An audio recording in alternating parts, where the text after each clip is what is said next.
Larmes de joie et embrassades, c'est l'euphorie pour des dizaines de familles venues au Fort Myer, près de Washington, pour accueillir leur fils ou leur frère revenus d'Irak. Je suis contente qu'il soit rentré. Je suis très fière qu'il se soit battu pour nous protéger.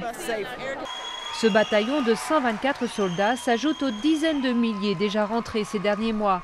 Un retrait que Barack Obama avait annoncé depuis la base militaire de Camp-le-Jeune dès février 2009, tenant ainsi sa promesse électorale.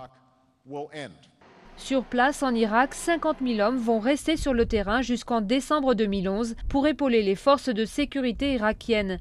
Mais aujourd'hui, le président Obama a rappelé toutes les troupes de combat après 7 longues années d'une guerre à laquelle il était opposé.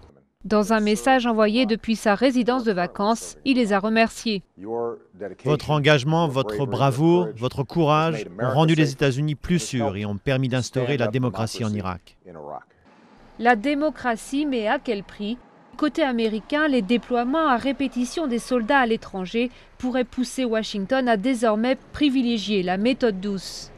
Je pense que ça va inciter les États-Unis à moins s'engager militairement en Irak et au Moyen-Orient pour se focaliser sur la diplomatie et la résolution des conflits. Quant à ceux qui rentrent, c'est une nouvelle vie qui commence, mais l'économie américaine est encore frêle et près de 20% des anciens combattants d'Irak souffrent de troubles post-traumatiques selon le ministère de la Défense. La réinsertion risque d'être longue. Certains, comme Charles, pensent avant tout à se détendre. Ça fait 365 jours que j'y pense. Je vais aller à la pêche.